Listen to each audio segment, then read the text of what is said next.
Man, what a good job by Andy there. I'd like to tell you that I had a part in picking that song. It was all me, okay?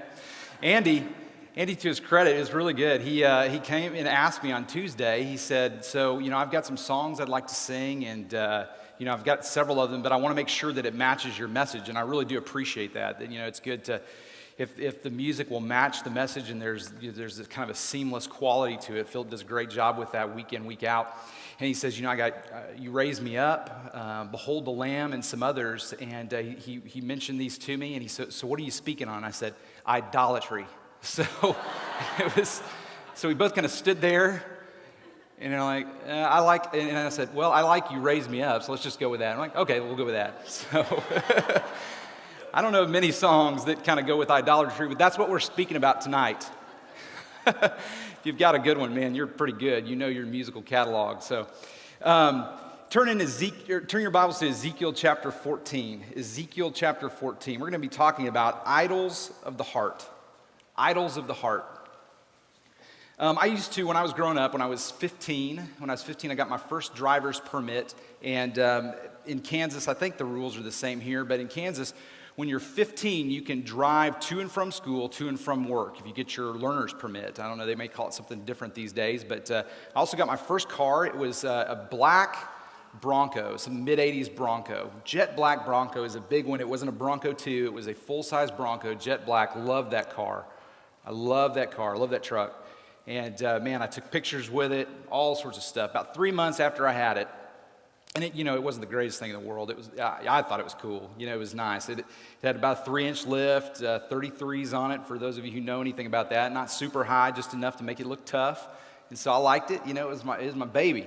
And about 3 months into owning the thing, I was driving to school, driving on slick streets, driving on icy streets up there in Kansas. The ice is so normal. They'd only call school off if the buses couldn't get up the ramp to our school. We had a hill that our school sat on. If the buses couldn't get up the hill, then they'd call school. But so I remember driving to school on icy streets. My mom and dad both worked, so I'd have to drive myself to school. Well, I took off in this thing, and I turned left out into a busy street and spun that thing right into oncoming traffic and got nailed in the passenger side. And that was the end of that Bronco. Luckily, I wasn't hurt, but just remember I was also bringing like a cake. I was in a German class that semester. I had German, and so my contribution to the German party was to bring a German chocolate cake. I mean, how goofy is that? But I just remember German chocolate cake flying everywhere, and that was the end of my Bronco. That was the end of it. The last picture I took was a sad picture, just like it was caved in. I mean, they hit it so hard that it bent the door frame around the door on the driver's side. It hit the passenger side so hard. So that was the end of that Bronco. But, when I was growing up in church, when I was young in church, in our Sunday school, we would talk about idols. And I remember that. I mean, that was one of the memories. It's one of the lessons that I do remember from our young age. But a lot of times I would get the impression that really you just kind of pick your favorite thing, and that was your idol, right? You just pick your favorite thing, that's your idol. The thing that you think about the most, and that potentially could be your idol. But what we're going to talk about tonight is we're going to look a little deeper into the heart of the issue. What really is an idol, and an idol of the heart? The interesting thing about this is, even though we may think on the surface that idolatry of the Old Testament, the actual pagan kind of physical idolatry where they would set up a golden calf or something of the like and actually worship it, we think, well, what in the world, what's the modern connotation or the modern comparison? What's the equality to that? But the interesting thing about it is there are far fewer things, there are very few things in the Old Testament that have more of a practical application to modern day than idolatry, especially as we see here in Ezekiel chapter 14, idols of the heart. Idols of the heart. An idol or idolatry is at the heart of every facet of spiritual apathy that we may have.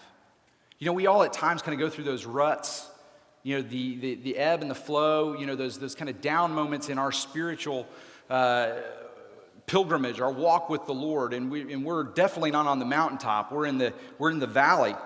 And maybe that valley is caused by our own apathy, and if we examine it even further, when we dig down even deeper, at the heart of all spiritual apathy is at some point, some root, an idol. An idol. So here's something I kind of want you to write down immediately and just kind of log in the back of your mind or here on your note page, and we're going to kind of get back to it in a little bit. But what do I want?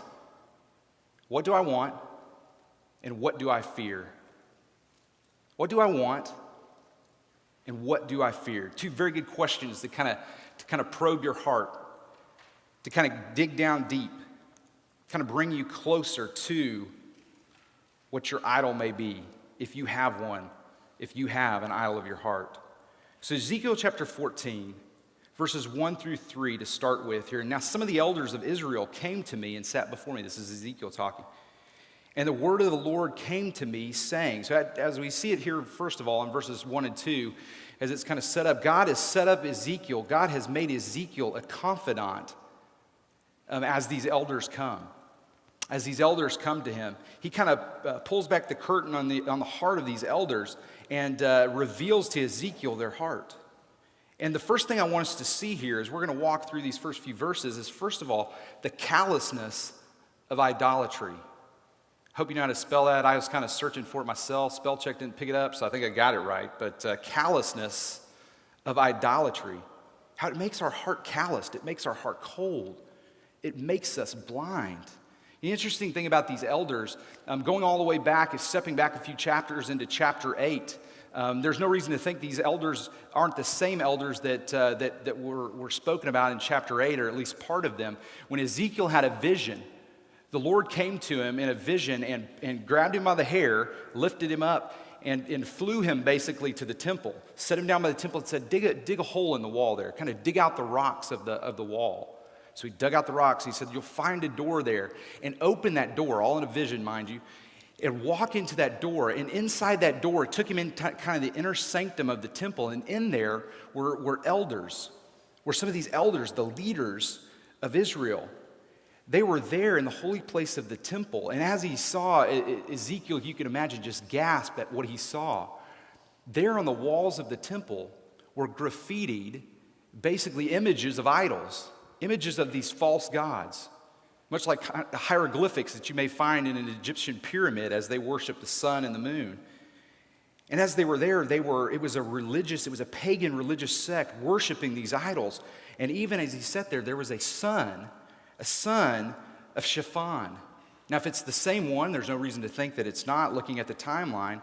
Shaphan, not his son, not the one that Ezekiel saw, but Shaphan here was the very one. If we look at 2 Kings chapter 22, Shaphan was the very one who brought the law to Josiah. If you remember, Josiah was the young king that brought righteousness back. He brought righteousness back to Judah. And at a very young age, he restored righteousness to the people, and the people repented. And part of that was that Shaphan found the scrolls of the law and opened them and read them in the very presence. And now here we see in this vision, God is revealing to Ezekiel that one of these leaders, one of these elders, and he was indicative of the rest, was Shaphan's son, even if it's just, as the Bible sometimes speaks, as a grandson or a great-grandson. He was in the family lineage. Now this man is leading chants and incantations to an idol. And he says it's an idol. God called it an idol of jealousy. And so now we pick up the story here in verse 14 where they come and and these men, it's amazing, their arrogance, their presumptuousness, and how oblivious they are to what this looks like to the Lord. They come to Ezekiel as nothing more than kind of a common fortune teller, or a wise man, or a shaman, or something like that. One of these wise men that would be affiliated with the idols that they are worshiping. And if you get this wise man or this fortune teller to say the right incantation, get the words just right, just kind of rattle off the phrases just right, then you can get that god of that idol to do your bidding. And it's amazing the level of callousness that was here with these men. He says to place before them, to place before one's face, actually it speaks of an idea of a fixed mind, a commitment. Now here's the thing too. Even though our idols may not be as overt, and as we kind of walk through this, we're going to kind of peel back the layers of this and look at this a little more. But it's amazing when I look at my life, and I hope we examine yours as well in the heart of this passage, when we truly see the idols of our heart, we've grown cold. We've grown cold because of it. In verse 14:4, it says, therefore speak to them and say to them, thus says the Lord God, every one of the house of Israel who sets up